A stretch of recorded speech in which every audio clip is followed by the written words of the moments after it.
આજે રાત્રે 12 વાગે પ્રકાશ ગુજરાતની ઓફિસે લગભગ 25 થી 30 લુખ્ખાઓ, એમાંથી એક જીગર કાઠિયાવાડી કરીને આજીવન કેદનો આરોપી છે, જે પેરોલ ઉપર આવ્યો હતો. પ્રકાશજીની ઓફિસની સામે દેવાંગ મિસ્ત્રી કરીને એક માણસ રહે છે, એના ત્યાં ખંડણી માંગવા આવ્યો હતો કે બંને 50,000 રૂપિયા તને આપવા જ પડશે. ભૂતકાળમાં માણસાની દ્રષ્ટિએ દેવાંગભાઈને એને 5,000 રૂપિયા કહીને 2-3 વખત આપ્યા હતા, પણ હવે એને એવું લાગ્યું કે દેવાંગભાઈ મને 5 નહીં, હવે 50,000 રૂપિયા આપશે.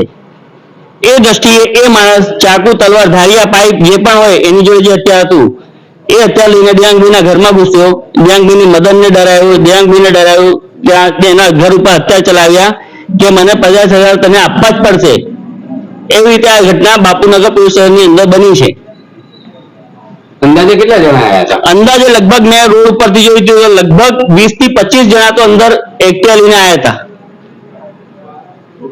બેન, અત્યારે આજે અહીંયા ઘટના ઘટી, અત્યારે રાતના 2 વાગી રહ્યા છે, તો આ ઘટના સમગ્ર ઘટના શું હતી આપ જણાવશો? 12 વાગે એ લોકો આયા અને 15-25 મિનિટમાં તો એ લોકો તોડફોડ કરીને જતા રહ્યા અને મારા ઘરવાળાને પાઇપ મારીને જતા રહ્યા અત્યારે. અને એક છોકરો જે આવ્યો છે ને જેલમાંથી છૂટી, એ બધાને લઈને આવ્યો તો 25-30 જણને લઈને આવ્યો તો, બાઈકો લઈને આવ્યા હતા એ લોકો.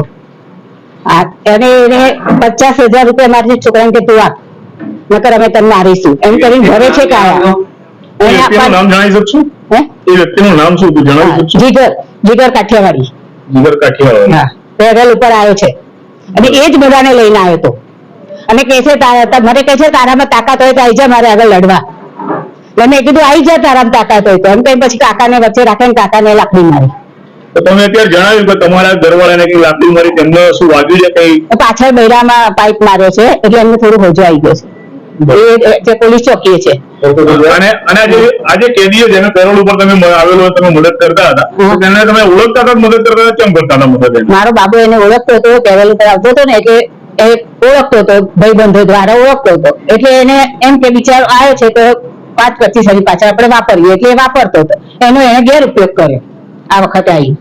એટલે આ વખતે આવીને દાદાગીરી? હા, દાદાગીરી કરી, આપણને ના પાડીને. એટલે પરમ દિવસે એને લઈ ગયો હતો અને એને ધક્કો મારીને પાડી દીધો તો એને વાગ્યું છે ખરું પૈસાની ના પાડીને. એટલે આજે એટલે ના પાડીને એટલે ઘર સુધી આવી ગયો. અત્યારે કેટલા જણા આવ્યા હતા અહીંયા? 25-30 જણ હતા. બાઈકો ને એક્ટિવા લઈ લઈને આવ્યા હતા. શું હથિયાર હતા હાથમાં?